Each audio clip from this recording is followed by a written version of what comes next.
የከተማ ሰዎች ጸባይ፣ የሀብታሞች የቢሊዮነሮች ጸባይ። ዛሬ እንግዲህ ስለ ጸባይ ላወራ ነው የመጣሁት። ቢያንስ አሁን ከማወራው 9 ጸባዮች ቢያንስ 3ቱ ቢኖሩ እናንተ በቀጣይ ዓመት ስኬታማ ማትሆኑበት ምንም ምክንያት የለም። ቢኮዝ ሌባ ለአመሉ ዳቦ ይሰርቃል የሚባለው አስታውሶ፣ አመል ከሰይጣን የከፋ ነው። ስለዚህ ይህ ጸባይ በእናንተ ውስጥ በእናንተ ፓራዳይም በእናንተ ልማድ ውስጥ ማስገባት አለባችሁ። ቢኮዝ ጸባያችሁ ነው የእናንተን ህይወት የሚቀይረውም የሚያበላሸውም።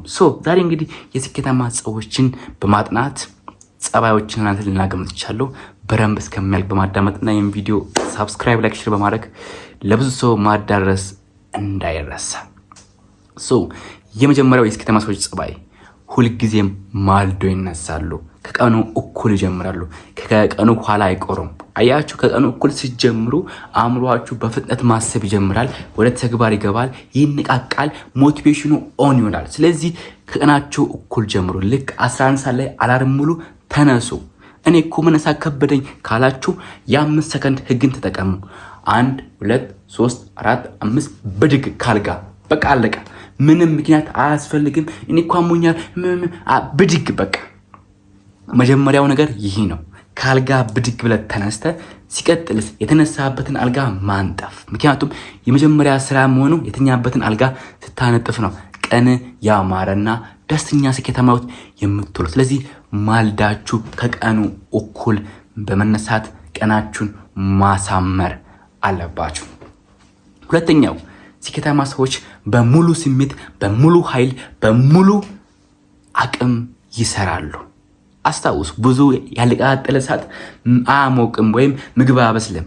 ገባ? ከምትወደው ስራ ጋር፣ ከምትወደው ህልም ጋር፣ ከምትወደው ዓላማ ጋር በፍቅር ልትወርቅ ይገባል።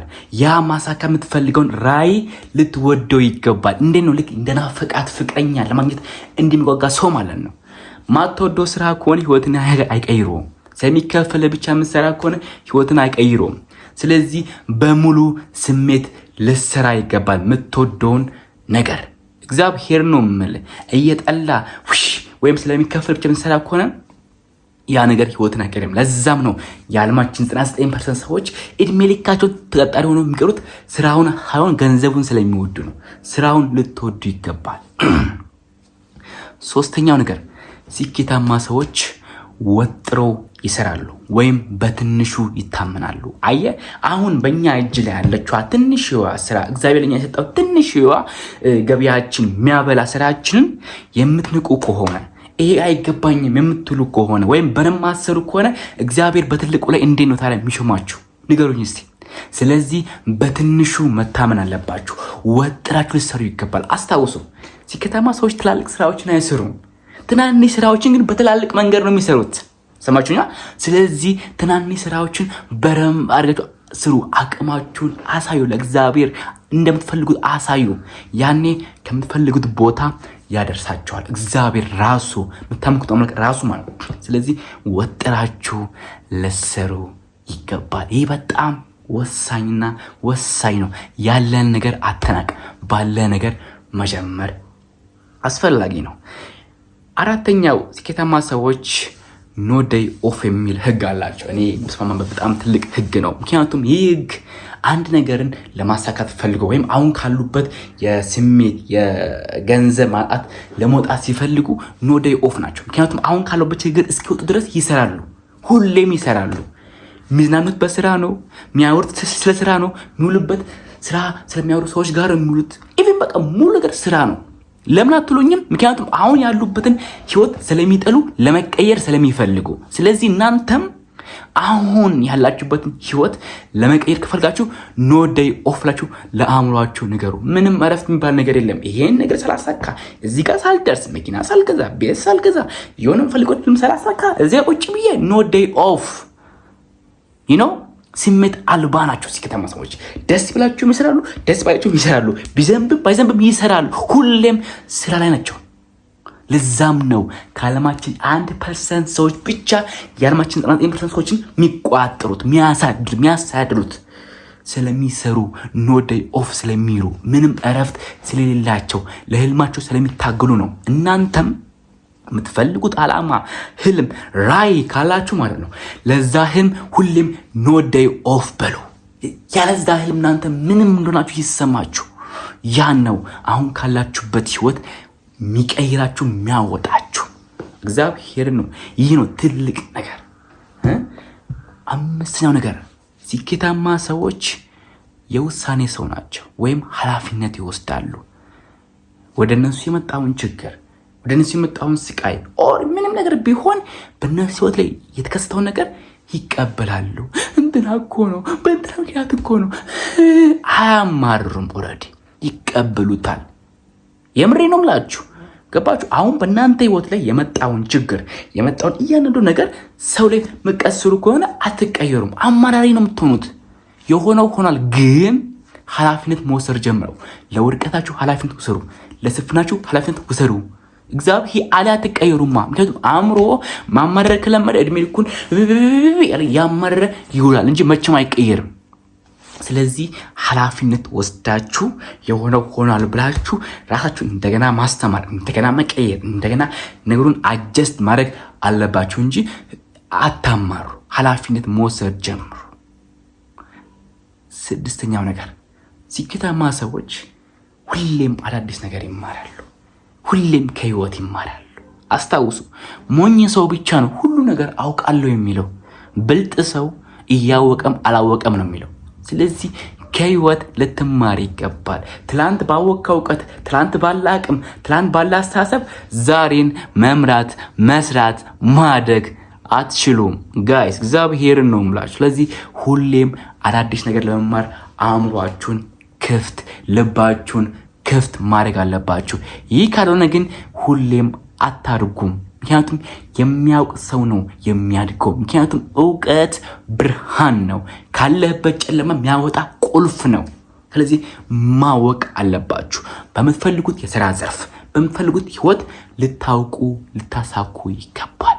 ስለዚህ ሁሌም ከህይወት ተማሪ መሆን አለባችሁ።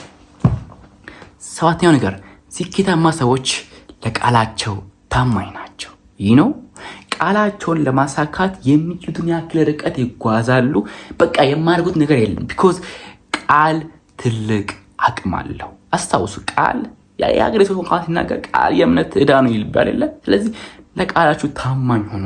ይህን ነገር አደርጋለሁ፣ ጠዋት እነሳለሁ፣ እዚህ ቦታ ሄዳለሁ፣ ይህን ስራ እሰራለሁ ብላችሁ ላላችሁ ቃል ስትገቡ ያን ነገር ተነስታችሁ ማድረግ አለባችሁ። አሊያ ካላችሁ የእናንተ በራስ መተማመን ይቀንሳል።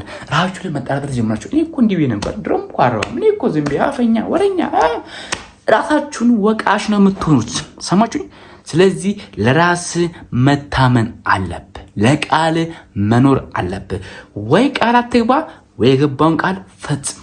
ባስፈጽም እንኳን የምችለውን ያክል ያን ቃል ለማሳካት መሮጥ አለብህ፣ መጓዝ አለብህ።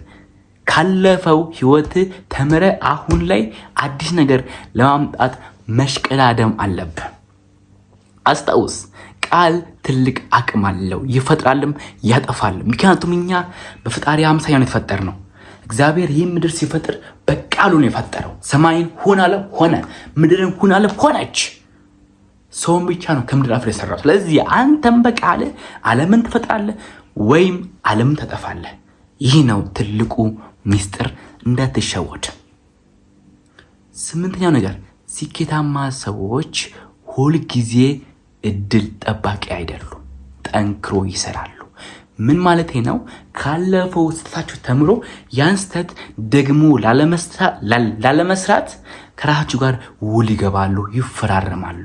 አያችሁ፣ አብዛኛው ሰዎች የማይቀር ምክንያት ሰዎች ከታሪክ አይማሩም። ገባችሁ? እግዚአብሔር ነው የምላችሁ። ታሪክ የማያሳው ሰው ከታሪክ አይማርም። ሰው ከኋላ ከስህተቱ አይማርም። ለዛው ነው አንድ ህይወት እድሜ ልኩን ተመሳሳይ ህይወት የሚኖረው ከታሪክ ከስህተቱ ስለማይማር ነው። ስለዚህ ከስህተት ተማር። ሞኝ ሰው ከራሱ አይማርም። ብልጥ ሰው ከራሱ ስህተት ይማራል። አደገኛ ሰው ግን ከሰው ስህተት ተምሮ ያን ስህተት ደግሞ አይሰራም። ስለዚህ ከራሱ ስትማሩ ምንድነው ትላንትና ሰርታችሁ ትልቅ ዋጋ ያስከፍላችሁ ያን ነገር አሁን አታርጉ። ለምን አትልም? ጊዜው ይሄደ እናንተ ከጊዜው ወደ ኋላ ነው የሚያስቀራችሁ። ይሄ ጊዜ ደግሞ ውድ ነው። በገንዘብ ማታገኙት የናንተ ህይወት ነው። አንድ ካመለጠ የሚቆጫጩ የሚያስለቅሳችሁ ምንም ብትሆን ማይመለስ ኢነርጂ ነው። ስለዚህ ይህን ጊዜ ሴቭ ለማድረግ ከናንተ ስተት ተማሩ። ኢቭን ስልባሰሩ ላላለሁ የምሬ ነው የምላችሁ። ምክንያቱም ስኬታማ ሰዎች መንገዳቸውን፣ ጉዟቸውን፣ ስራቸውን በፕላን በእውቀት በጥበብ ስለሚመሩ ብዙ ስህተት አይገኝባቸውም። ቢገኝም ከስህተት ተምሮ ያን ስህተት ደግሞ አይሰሩም። ስለዚህ ከስህተት ልትማሩ ይገባል።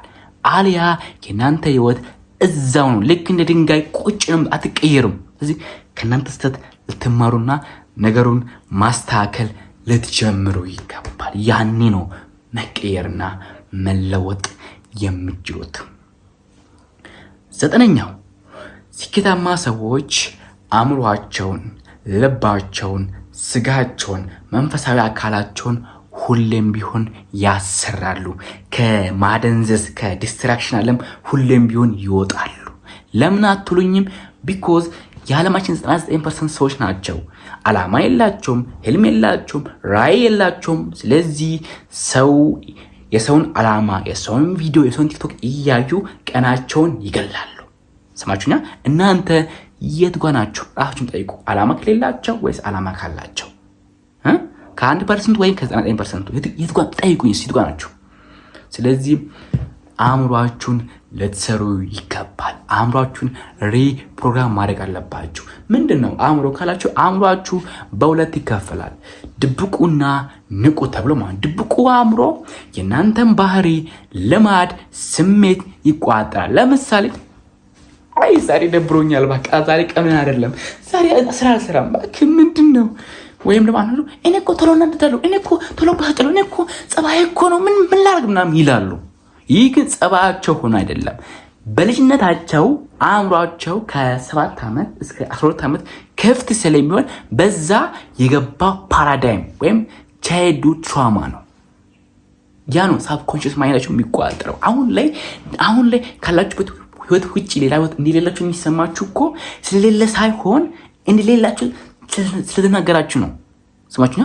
ስለዚህ አእምሯችሁን መቆጣጠር አለባችሁ። አእምሯችሁን ሪፕሮግራም ማድረግ አለባችሁ። እንዴት ካላችሁኝ 3 6 9 ቀመርን በመጠቀም ምን ነው 3 6 9 ቀመር? 3 6 9 ቀመር ማለት የሪፒቲሽን የሎ ኦፍ አትራክሽን ህግ ነው። ጠዋት ስትነሳ ህልምን 3 ጊዜ ማንበብ፣ ከሰዓት 6፣ ማታ ልተኛ ስትባል 9 ማንበብ። ይሄ በድብቁ አእምሮ ውስጥ ያንተ ህልም ሰርጾ ወደ እሁን ወይም ስጋ ለብሶ እንዲመጣ የሚያደርግ ትልቅ ፎርሙላ፣ አቅም፣ ፓወር ያለው የሎ ኦፍ አትራክሽን የኒኮላስ ተስላ ቀመር ነው። ስለዚህ 369 መጠቀም እንዳትረሱ። ይህ ነው አእምሮን ሪፒት በማድረግ ራስን መቀየር ትችላለን። ሁለተኛው ነገር መንፈሳዊ አካልን አያችሁ። እኛ የሰው ልጆች ማለት ነው ሊሚትለስ ነን፣ አባንዳንስ ነን። ለምን አትሉኝም? የፈጣሪ መንፈስ በእኛ ውስጥ አለ። ምንም ነገር ሆናሉ ብትሉ መሆን የሚያስችላችሁ የፈጣሪ ኃይል በእናንተ ውስጥ አለ። ግን እኛ ስለማናቅ የሌለ ይመስልናል። አስታውስ፣ አልታየም ማለት የለም ማለት አይደለም። ስለዚህ የፈጣሪን ኃይል መፈለግ አለብህ። ከዛ ከመንፈሳዊ ዓለም ጋር መገናኘት አለብህ፣ መሰጽ አለብህ። እንዴት ነው ካልከኝ በእነኛ 5 ነገሮች ከመንፈሳዊ ዓለም ጋር ተገናኝተህ ህልምን ማሳካት ትችላለህ። አንደኛው ሜዲቴሽን በማድረግ የጽሞና ጊዜ ውሰድ። በቀን ውስጥ ለ10 ደቂቃ ትንፋሽ ያስገባ ያወጣ። ለምሳሌ እንደዚህ ያደረግ ለ10 ደቂቃ በቀን ውስጥ ብታደረግ የመንፈሳዊ ዓለም ጋር የመገናኘት እድሉ ከፍተኛ ይሆናል። ሁለተኛው the power of imagination፣ የምትፈልገውን ነገር በሙሉ በአእምሮ ውስጥ ቁጭ ብለህ ልክ እንደተከናወነ ማየት። ይህን ስታደርግ የፈጣሪ ኃይል በአንተ መንፈስ ገብቶ ያን ታሳካበት መንገድ ያሳያል። የዛኔ የፈጣሪ መንፈስ ጋር ትገናኛለህ ማለት ነው። ስለዚህ የፈጣሪ መንፈስ ትልቅ ኃይልና ፓወር ኢነርጂ ያለ ትልቅ ኢሰንስ ነው፣ እንዳትነቁት። ሶስተኛው ነገር the power of now፣ ይህችን ደቂቃ መኖር። አያችሁ ፓስቱ is ሚሞሪ አልፏል። ፊቸሩም ገና አይታወቅም። the power of now፣ አሁን ላይ መሆን አለብህ። ከመደንዘዝ ከዲስትራክሽን ወጥተህ አሁንን መኖር አለብህ። አሁን ላይ ስትራመድ መሬቱን እየረገጥ ስታወራ ቃላቱን እያወጣ ይህ ነው the power of now ከስፒሪቹዋል ኢሰንስ ጋር ያገናኝሃል። ስለዚህ የዛሬን የመኖር ልማድን መጠቀም አለብህ። ምክንያቱም ዛሬና እኛ የሰጠን አሁን ነው። ከዚህ በኋላ ምን እንደምትሆን ስለማታውቅ ይህችን ደቂቃ ለምትፈልገው ልም፣ አላማ፣ ራዕይ፣ ደስተኛ ለማድረግ ነገር በሙሉ መጠቀም አለብህ። ያ ነው ህይወትን የሚያስተካክል ወደ ስፒሪቹዋል ኢሴንስ የሚያስገባ። አራተኛው ነገር ሁሌም ቢሆን ለራስ ፖዚቲቭ መናገር ወይም ፖዚቲቭ አፈርሜሽን። አየህ የኔጌቲቭ ነገር ከሴጣን ነው የሚመጣው። ስለዚህ ለራስ ፖዚቲቭ ትናገር። እችላለሁ፣ አደርጋለሁ፣ ሁሌም ፈጣሪ ከኔ ጋር ነው። ምንም በወርቅ ኃጢአተኛ ብሆን ባይሳካልኝ ፈጣሪ ጥሎ አይጥለኝም፣ አይተወኝም። እሱ ሁሌም ከኔ ጋር ነው። ስለዚህ አልፈራም በል፣ ክፉን አልፈራም በል። ለራስ ፖዚቲቭ ተናገር። እኔ ድንቅ ነኝ፣ እኔ እችላለሁ፣ እኔ አደርጋለሁ ስትል ማለት ነው የፈጣሪ መንፈስ ከአንተ ጋር ይገናኛል። ሰማኝ? ይህ ነው ትልቁና ዋነኛው ምስጢር። የመጨረሻና አምስተኛው ከፈጣሪ መንፈስ ጋር የሚያገናኝ መሰለ እምነት። እግዚአብሔር አምላክ በአንተ ህይወት ላይ እጁ ክንዱ እንዲንቀሳቀስ ከፈለግ ምንም ሁን፣ ኃጢአተኛ ሁን፣ ሰካራም፣ ሌባ፣ ዋቴቨር፣ ግን እምነት ካለ በራስ ምታምን ከሆነ በፈጣሪ ምታምን ከሆነ እግዚአብሔር የኔ ህይወት ይቀየራል ብለህ ምታምን ከሆነ ህይወት ይቀየራል። አስታውስ፣ ገቢ የእምነት ውጤት ነው። ጤና የእምነት ውጤት ነው። አሁን ያለበት ህይወት ደረጃ የእምነት ውጤት ነው። ማወቅ ያለብህ ነው አንተ የምትኖረው እዚያ ለሙ ሳይሆን በእምነት በሰራው አእምሮ ውስጥ ነው። ለምን አትለኝ? ምክንያቱም አንዳንዱ ደስተኛ ሲሆን ገንዘብ ሲሰራ፣ አንተ ግን ቲክቶክ እያየ ጨንቆ ደብሮ ትኖራለህ። ለምን? ቢኮዝ ይህም በእምነቱ ነው፣ አንተም በእምነት ነው። ስለዚህ እምነትን ሽፍት ማድረግ አለብህ። ራስን መቀየር አለብህ። መጠራጠር የሴጣን ነው። መጠራጠር የሴጣን ቀንበር ነው። ፍርሃት የሴጣን ቀንበር ነው። ቢኮዝ ሴጣን አንተ እንዳትቀየር እንዳትለወጥ ሲፈልግ የማይታየውን የፍርሃት ቀንበር አንተ ላይ ይከታል፣ እንዳታደግ ሲፈልግ ማለት ነው። ስለዚህ ራስን ቻሌንጅ ማድረግ ጀምር። ራስ ላይ ጦርነት አውጅ። በእምነት በፍቅር መጓዝ አለብህ። እዚህ ዓለም ላይ ሁለት አይነት ኢነርጂ አለ። አንደኛው የፍርሃት ኢነርጂ ሲሆን፣ አንደኛው ደግሞ የፍቅር ነው። ከሁለቱ አንተ የቱ ጋር አለው? ምትፈራ ከሆነ እየኖርክ አይደለም፣ በቁም ሞታል። ቁርጥ ነው፣ እግዚአብሔር ነው። ስለዚህ በእነኚህ በ5 መንገዶች ወደ ፈጣሪ ወይም ወደ ስፒሪቹዋል ኢሴንስ መቅረብ ትችላለህ። ራስን አልፈ ዓለምን መቀየር ትችላለህ። ትልቅ ፓወርፉል ነው። ያኛው ልብ እንግዲህ የፈጣሪ ቤተ መቅደስ ነው። ልብን መጠበቅ አለብህ። ከማይሆን ሰው፣ ከማይሆን ንግግር፣ ከማይሆን ሀሳብ፣ ከማይሆን ቦታ ልብህን መጠበቅ አለብህ። እግዚአብሔር ቤተ መቅደሱን የሚሰራበት በአንተ ልብ ውስጥ ነው። ልብህን ስጠብቅ ልብ ራሱ ማለት ህይወት የምትቀየርበት መንገድ ራሱ ያሳያል። የመጨረሻው ነገር አካል ስጋዊ አካል ከስጋዊ መረት የገነባው ስጋዊ አካልን መጠበቅ አለብህ። ይህ ቅዱስና ክቡር የሆነ አካል ነው። አየህ መኖር የምችለው እኮ ይህ አካል ሲኖር ነው። አሁን አንድ ሰው ቢታመም ስለ ህልም ስለ ስኬት አያስጨንቀውም። ጤና ስለመሆን የሚያስጨንቀው ጤናማነትን እንደ ቀልድ ማየት አቁም። ትልቁ የህይወት ሚስጥርና ግብአት ነው።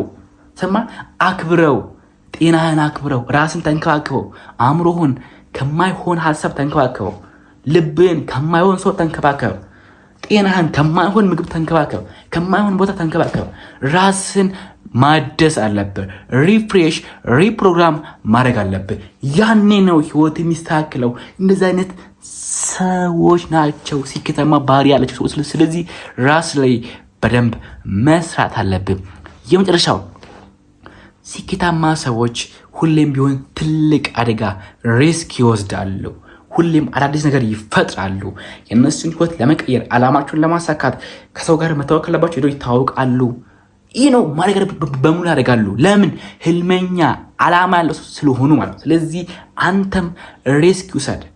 ሪስክ ካልወሰድክ ህይወት አይቀየርም። ሁሌም ምቾት ቀጠና ውስጥ የምትሆን ከሆነ ሁሌም ራስህን ደስ በሚል ቦታ የምታገኝ ከሆነ ህይወት አይቀየርም። ሪስክ መወሰድ የስኬት መጀመሪያ ደረጃ እርምጃ ነው። ሰማኛ? ራስ ላይ ጠንክረ ሰርተ ሪስክ ስትወስድ ነው ሰው የሚፈልግ ስኬት መጣው። ስለዚህ ራስ ላይ ማሳካት አለብህ።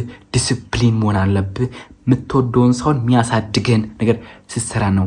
በሞቲቬሽን ሳይሆን በዲሲፕሊን ስትሄድ ነው ህይወትን መቀየር። የማያቋርጥ ስራ፣ የማያቋርጥ እድገት፣ የማያቋርጥ ትምህርት፣ የማያቋርጥ ክህሎት ሲኖር ያኔ እንኳን አሰብከውን ያላሰብከውን ሁሉ ማሳካት ትችላለህ።